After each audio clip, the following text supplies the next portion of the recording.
Hi everyone, we're going to show that the three functions grow at the same rate as x approaches infinity. So there's our three functions, and we're going to use this chart here, namely this number 3 here.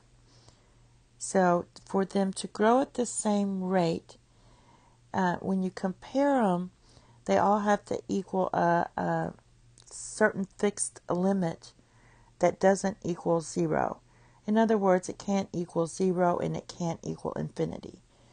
So let's look and see what we get. Let's compare f sub 1 to f sub 2. Now, when you do your limit, it doesn't matter what you put in the numerator or denominator.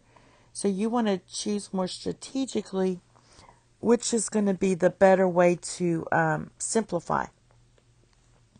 So it's better to let f sub 2 be in the numerator and f sub 1 be in the denominator. So this is going to give you the limit as x approaches infinity, and we have the square root for f, and I'm saying sub for subscript. So we're going to have square root of 9 to the power of x plus 2 to the power of x. Now, we're dividing by 3 to the power of x. I'm going to rename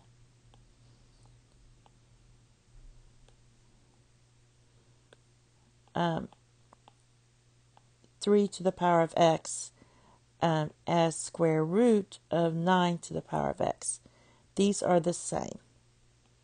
So I'm just going to divide by square root of 9 to the power of x, which is the same as 3 to the power of x.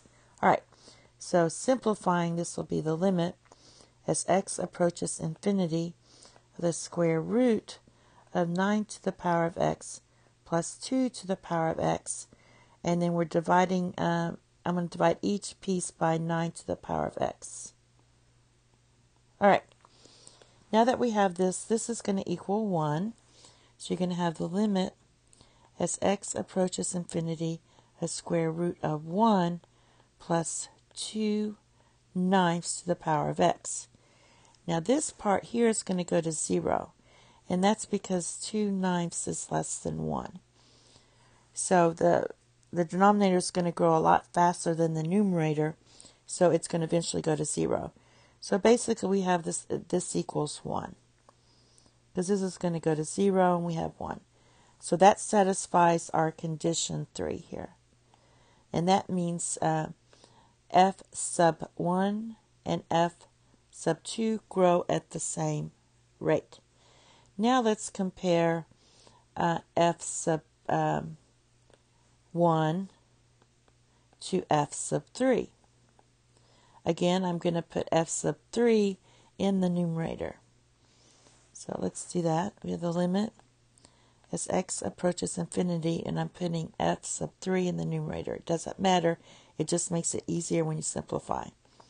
So this is going to be the square root of 9 to the power of x minus 4 to the power of x.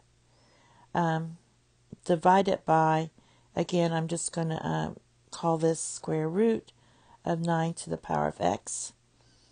Simplifying this, then I should have had the limit here.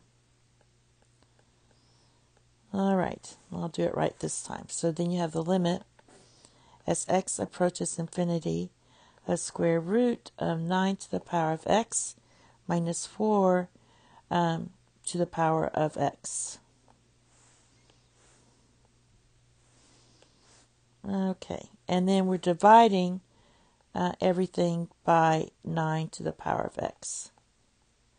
So it looks like the same thing's going to happen.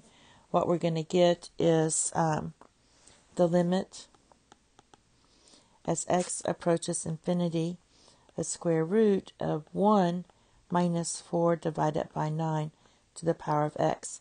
Again, 4 divided by 9 is less than 1. So that means 9 is going to grow faster than the 4, and that eventually goes to 0. So we get 1 again. That means f sub 1 and f sub 3 grow at the same rate.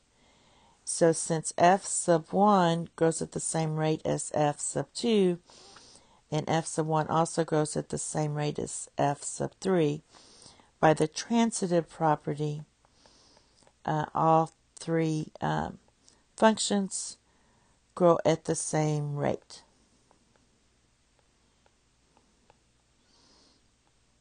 And that's it. Thank you. Have a nice day. Bye-bye.